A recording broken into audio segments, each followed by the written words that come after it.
मैंने चुनाव के दौरान कार्यकर्ताओं को नहीं बताया कि क्या क्या खेल हो रहे हैं। मैं नहीं चाहता था कि मेरे कार्यकर्ता डिमोरलाइज हो जाए या गुस्से में आकर कोई काम कर दे। तीसरा पक्ष था प्रशासन। प्रशासन ने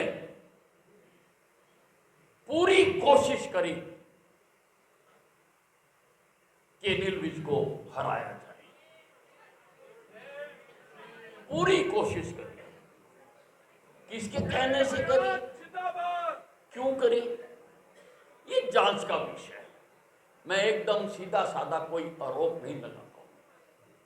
लेकिन जो घटित हुआ, नगर पालिका ने हमारी मंजूर शुदा सड़कें भी बनाने से रोक दिया। मंजूर शुदा सड़कें, जो सड़कें मंजूर थी, जो अब शुरू हो गई। भाई अब तो कोई टेंडर नहीं हुआ, कैसे शुरू हो गई? और अगर उनके टेंडर पहले हो चुके थे तो चुनाव में भी बनाई जा सकती थी।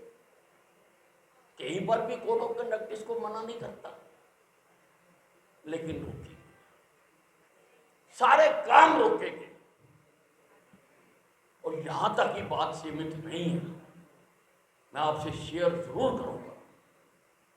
उन्होंने ये भी कोशिश करी कि इस चुनाव में कोई खून खराबा हो जाए, उसमें अनिल विज मर जाए या अनिल विज का कोई वर्कर मर जाए, ताकि इस चुनाव को प्रभावित किया जा सके, चुनाव को रोका जा सके। देना चाहता हूं ताकि आपके मन में कोई संशय न रह जाए। गांव शाहपुर की धर्मशाला में मेरा कार्यक्रम था। मैंने चुनाव आयोग से बकायदा इजाजत ले रखी थी और मैंने सारे कार्यक्रम इजाजत लेके किए। और चुनाव आयोग जब इजाजत देता है तो वो पुलिस से भी एनओसी लेता है, पुलिस से भी एनओसी लेता है। मैं उस कार्यक्रम में चला गया। गांव के काफी लोग, वो बड़ा हॉल है, हॉल के अंदर उपस्थित थे। मैं जैसे ही भाषण देने के लिए खड़ा हुआ तो बहुत सारे लोग बड़े बड़े डंडे लेकर, किसान यूनियन के झंडे लगाकर उस हॉल के अंदर घुस गए।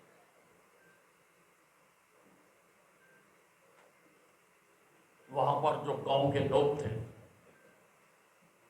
वो उनसे भिड़ गए और उठा उठाकर उनको पार फेंका। अगर इस झड़प में कुछ हो जाता तो मेरे चुनाव का तो बट्टा बैठ गया था। कोई किसान यूनियन का मर जाता, कोई गांव वाला मर जाता, या मैं मर जाता। उन्होंने प्लान तो यही किया था कि अनिल विज एकदम कूद कर आगे आएगा और इसके सिर पे लाठियां मार देंगे। लेकिन मैंने पेशेंस बनाए रखी। मैं पूछना चाहता हूं कि पुलिस कहां थी? एक भी आदमी पुलिस का वहां मौजूद नहीं था। मेरी जेड सिक्योरिटी है, मुझे अंतरराष्ट्रीय लोगों से कुछ से जान से मारने की धमकी मिली हुई है। उससे एक दिन पहले मेरी आधी सिक्योरिटी वापस ले ली गई। और सीआईडी कहां है? सीआईडी को क्यों पता नहीं लगा कि इतने सारे लोग प्रदर्शन करें? मैं उस पर इतराज नहीं कर रहा हूं। मैं अपनी जनसभा यहां कर रहा हूं, इससे दूर खड़े होकर कोई प्रदर्शन करे, अधिकार है भाई, प्रजातंत्र है।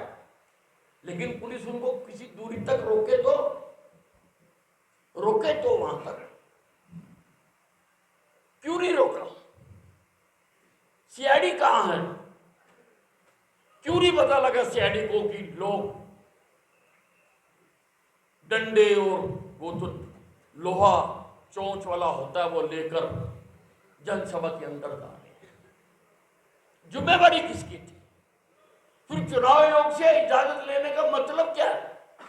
फायदा क्या है चुनाव आयोग से मतलब इजाजत लेने का? परंतु बहुत सारे लोग मिले हुए हैं। मैंने कुछ तार निकाले हैं, बताऊंगा, क्योंकि आप जानते हो कि मैं खामोश रहने वाला नहीं हूं। अरे मेरा कोई कार्यकर्ता मर जाता वाला की जनता को हमने शांतिपूर्वक तरीके से आज तक सारे चुनाव लड़े, शांतिपूर्वक तरीके से। ऐसे ही एक और गांव में कोशिश की गई, गरनाला में। मैंने डीजीपी को, डीसी को, एसपी को, इलेक्शन कमीशन को और आरओ को मैंने जाने से पहले बता दिया कि मेरा वहां कार्यक्रम है और मैं जाऊंगा जरूर। और ऐसे वहां तो हमने देखा सारे कांग्रेस के लोग थे। इस बार कांग्रेस के कार्यकर्ताओं को दो दो झंडे बांटे गए, एक किसान यूनियन का, एक कांग्रेस का। तो जैसा मौका होता था वैसा झंडा उठा लेते थे। सरपंच था वहां का, सरपंच जो कांग्रेस का सरपंच है, कांग्रेस के लोग थे, आसपास के गांव के लोग थे। मैंने सबको इन्फॉर्म किया, लेकिन पुलिस का प्रॉपर बंदोबस्त नहीं किया गया। मैंने कहा कि मैं जाऊंगा, मैं गया वहां पर, और मेरे कार्यकर्ता 85 साल के बुजुर्ग, उन्होंने मेरे लिए रास्ता बनाया। अगर किसी को कुछ हो जाता, अगर किसी को कुछ हो जाता